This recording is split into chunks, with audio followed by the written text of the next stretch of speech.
তৃণমূলের হাতছাড়া বিধাননগর পুর নিগম, ইস্তফা দিলেন মেয়র কৃষ্ণা চক্রবর্তী। ব্যক্তিগত কারণ দেখিয়ে বিধাননগর পুর নিগমের মেয়রের পদ থেকে ইস্তফা দিলেন কৃষ্ণা চক্রবর্তী। বৃহস্পতিবার পুর নিগমে কমিশনারের দপ্তরে গিয়ে তিনি তার পদত্যাগপত্র জমা দেন। পাশাপাশি বিধাননগরের এসডিওকে তিনি তার পদত্যাগপত্র পাঠিয়েছেন। তবে মেয়র পদ থেকে পদত্যাগ করলেও তিনি কাউন্সিলর থাকছেন এবং কাউন্সিলর হিসেবে তার যা কাজ তিনি সেটা করে যাবেন বলেই জানিয়েছেন। বুধবার কলকাতা কর্পোরেশনের পদ থেকে ফিরহাদ হাকিমের পদত্যাগের পরেই বৃহস্পতিবার দুপুরে বিধাননগর কর্পোরেশনের মেয়রের পদ থেকে পদত্যাগ করলেন কৃষ্ণা চক্রবর্তী। সাংবাদিকদের মুখোমুখি হয়ে কৃষ্ণা চক্রবর্তী বলেন, পুরোপুরি ব্যক্তিগত কারণে পদত্যাগ করেছি, নিজের জন্য সময় দরকার। কাউন্সিলর হিসেবে কাজ করব। বিধাননগরের মানুষের কাছে অনেক ভালোবাসা পেয়েছি, আমি কৃতজ্ঞ। দল বা কারোর প্রতি অভিমান রয়েছে কিনা জিজ্ঞাসা করা হলে তিনি বলেন, কারোর প্রতি কোনো অভিমান নেই, অনেক ভালোবাসা পেয়েছি। কি বলছেন কৃষ্ণা চক্রবর্তী, শুনবো। দিদি, কালকে কর্পোরেশন ছোট থেকে মানুষের কাজ করি, এখনো করি, এখনো আমি কাউন্সিলর করবো। দলের সঙ্গে কোনো কথা হচ্ছে ম্যাডামের সাথে? সবার যেখান থেকে যা প্রয়োজন আমি সমস্ত কিছু নিয়ে করেছি। কারণ কি বলতে গেলে আমার নিজস্ব, আমার ব্যক্তিগতটা তোকে নিশ্চয়ই বলতে পারেন, আমি একটা মহিলা, আমার সম্পূর্ণ ব্যক্তিগত, ঠিক আছে। 16 বছর এই একটা চেয়ারে আছি। মানতে চাইছেন যে এরকম একটা আমি বলছি না, আমি কারোরটা দায়িত্ব নিয়ে, আমার উপরে নেই ভুবনের ভার, আমি আমারটা নিয়ে বলতে পারি না, ঠিক আছে। আমি রাজনৈতিক অভিজ্ঞতা, আমি এখন কিচ্ছু বলবো না। রাজনীতি, হ্যাঁ, রাজনীতির থেকে তো বাইরে রাজনীতির লোকেরা থাকতে পারে না। দিদি, কালকে কলকাতা কর্পোরেশনের মেয়র রিজাইন করলেন, তারপরে আজকে আপনি রিজাইন করলেন। আমার এসব নিয়ে আমি দলীয় কোনো সিদ্ধান্ত না, আমি তো বলছি আমার সম্পূর্ণ ব্যক্তিগত, কিচ্ছু নেই, সম্পূর্ণ নিজস্ব ব্যক্তিগত। তোদের সঙ্গে আমার দীর্ঘদিনের সম্পর্ক, আমাকে তোরা দেখেছিস, যে কথাটা আমি সত্যিভাবে বলি, যেটা বলার নয় সেটা বলি না, এটা সত্যি করেই বলছি। আমার খুব ব্যক্তিগত কারণ কারণ না, আমি সবার কাছে এত ভালোবাসা পেয়েছি, আমার কারোর কাছে কোনো অভিমান নেই, সকলের কাছে আমি কৃতজ্ঞ। কাজের ক্ষেত্রে কোনো অসুবিধা হচ্ছে? কিচ্ছু হচ্ছে না, কিচ্ছু হচ্ছে না। আমার যেটা বললাম ব্যক্তিগত কারণ, ঠিক আছে।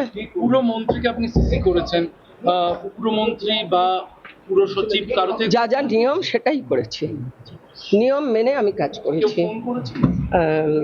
অনেকেই ফোন করছে, আমার ফোনে ভরে যাচ্ছে মানুষের ফোন, মানুষের কৌতূহল।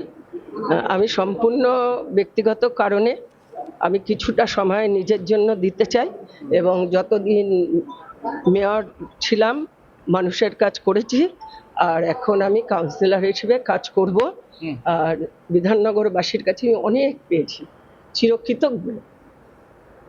রাজনীতির জন্য কোনো বার্তা দেবেন?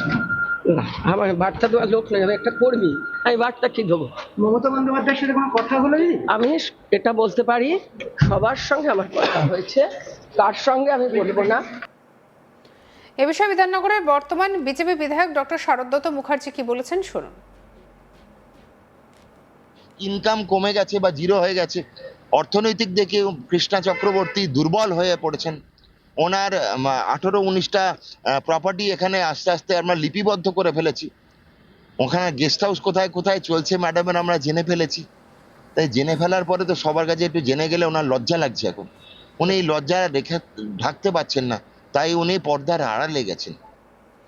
এ নিয়ে আমার কলিগ অরিন্দমের রিপোর্ট দেখাবো। পদত্যাগ করলেন বিধাননগর কর্পোরেশনের মেয়র কৃষ্ণা চক্রবর্তী। বৃহস্পতিবার দুপুরে তিনি বিধাননগর কর্পোরেশনের কমিশনার এবং বিধাননগরের এসডিওর কাছে তার পদত্যাগপত্র পাঠিয়ে দেন। যদিও কারণ হিসেবে তিনি সেখানে বলেছেন ব্যক্তিগত কারণে তিনি পদত্যাগ করেছেন। তবে এও তিনি জানিয়েছেন, সাংবাদিকদের সঙ্গে যখন তিনি কথা বলেন পদত্যাগ করে বেরিয়ে যাওয়ার সময় সাংবাদিকদের সঙ্গে যখন তিনি কথা বলেন, তিনি কিন্তু সোজাসুজি জানান যে তিনি মেয়র পদ থেকে পদত্যাগ করেছেন, কিন্তু তিনি কাউন্সিলর থাকবেন এবং কাউন্সিলর হিসেবে তিনি কাজ করবেন। তিনি পদত্যাগ করার পর বিধাননগর কর্পোরেশনের বিভিন্ন আধিকারিক তাদের সঙ্গে কথাবার্তা বলেন এবং তাদেরকে তাদের কাজের ভার, যেটা আমি সূত্র মারফত জানতে পারছি যে কীভাবে কী কাজ হতো বা কী হতো সেগুলো তাদেরকে বুঝিয়ে দিয়েছেন। এবং তিনি এই মুহূর্তে পদত্যাগ করার পরে বিধাননগর কর্পোরেশন থেকে বেরিয়ে যান এবং বেরিয়ে যাওয়ার সময় যেটা আমরা লক্ষ্য করি, তার কিন্তু চোখের কোথাও যেন জলের ফোঁটা, অর্থাৎ তার মনে যে কষ্ট সেটা কিন্তু তার চোখের যে ভাষা তাতে কিন্তু প্রকাশ পাচ্ছিল। বিধাননগর কর্পোরেশনের মেয়র কৃষ্ণা চক্রবর্তী তিনি কিন্তু এর আগের টার্মেও তিনি মেয়র ছিলেন, এবারেও তিনি মেয়র হয়েছেন এবং দীর্ঘদিনের তিনি কাউন্সিলর, দীর্ঘদিন তিনি বিধাননগর কর্পোরেশনের সঙ্গে যুক্ত রয়েছেন এবং মেয়র হওয়ার পর তিনি মেয়র হিসেবেই কাজ করছিলেন। তবে এবারে যখন পালা বদল হলো, অর্থাৎ তৃণমূল সরকার সরে যাওয়ার পর যখন বিজেপি সরকার এলো, তারপর এখানে কিন্তু একাধিকবার মিটিং হয়েছে। বিধাননগরের যিনি এমএলএ ডক্টর সারদাত মুখার্জি তিনি কিন্তু এসেছিলেন, এসে কিন্তু মেয়রের সঙ্গে মিটিং করেছিলেন। সেই মিটিংয়ে তিনি কিন্তু বলেছিলেন যাতে কাজের ক্ষেত্রে কোনো অসুবিধা না হয় সেই ব্যবস্থা করার জন্য, এবং সেদিনও কিন্তু মেয়র সেই মিটিংয়ে ছিলেন, অর্থাৎ কৃষ্ণ চক্রবর্তী মিটিংয়ে ছিলেন। তবে আমরা এদিন দেখতে পেলাম যে ফিরহাদ হাকিম কলকাতা কর্পোরেশন থেকে পদত্যাগ করলেন, আর ঠিক তার পরের দিনই কিন্তু কৃষ্ণ চক্রবর্তী বিধাননগর কর্পোরেশনের মেয়র সেই পদ থেকে তিনি পদত্যাগ করেছেন। এবং তবে আপাতত তিনি কাউন্সিলর রয়েছেন এবং কাউন্সিলর হিসেবেই তিনি মানুষের কাজ করে যাবেন এমনটাই জানিয়েছেন। এবং তবে কাজের ক্ষেত্রে তার কোনো অসুবিধা হচ্ছিল না সেটাও তিনি বলেছেন, এবং পাশাপাশি এটাও তিনি বলেছেন যে সম্পূর্ণ ব্যক্তিগত কারণ, এবং সেই ব্যক্তিগত কারণেই কিন্তু তিনি তার ইস্তফা দিয়েছেন। বিধাননগরের কমিশনার এবং এসডিও উভয়ের কাছে তিনি তার রেজিগনেশন পত্র পাঠিয়ে দিয়েছেন ইতিমধ্যে। এদিকে কৃষ্ণার পদত্যাগে স্বাভাবিকভাবেই প্রশ্ন উঠে গিয়েছে, এবারে কি তাহলে বিধাননগর পুর নিগম ও তৃণমূলের হাতছাড়া হচ্ছে?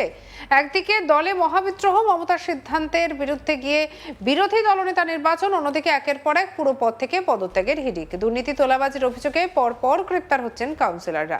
এমনকি কলকাতা পুরসভার মেয়রের পদ থেকে ফিরহাদ হাকিমের পদত্যাগের ইচ্ছা প্রকাশ করায় নেত্রী মমতা সম্মতি দিয়েছেন বলেই দাবি করেছেন বিধায়ক কুণাল ঘোষ। আর এই পরিস্থিতিতে বিধাননগরের মেয়রের পদ থেকে ইস্তফা আরো চর্চা বাড়ালো। কি বলছেন তিনি, শুনবো। ছোট থেকে মানুষের কাজ করি, এখনো করি, এখনো আমি কাউন্সিলর করবো। দলের সঙ্গে কোনো কথা হচ্ছে ম্যাডামের সাথে? সবার যেখান থেকে যা প্রয়োজন আমি সমস্ত কিছু নিয়ে করেছি। কারণ কি বলতে গেলে আমার নিজস্ব, আমার ব্যক্তিগতটা তোকে নিশ্চয়ই বলতে পারবো না, আমি একটা মহিলা, আমার সম্পূর্ণ ব্যক্তিগত, ঠিক আছে? 16 বছরে এই একটা চেয়ারে আছি।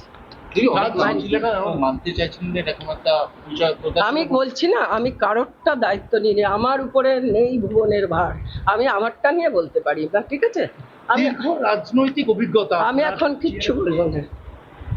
রাজনীতি, হ্যাঁ, রাজনীতির থেকে তো বাইরে রাজনীতির লোকেরা থাকতে পারে না। দিদি, কালকে কলকাতা কর্পোরেশনের মেয়র রিজাইন করলেন, তারপরে আজকে আপনি রিজাইন করলেন, আমার এসব নিয়ে আমি দলীয় কোনো সিদ্ধান্ত না, আমি তো বলছি আমার সম্পূর্ণ ব্যক্তিগত, কিচ্ছু নেই, সম্পূর্ণ নিজস্ব ব্যক্তিগত।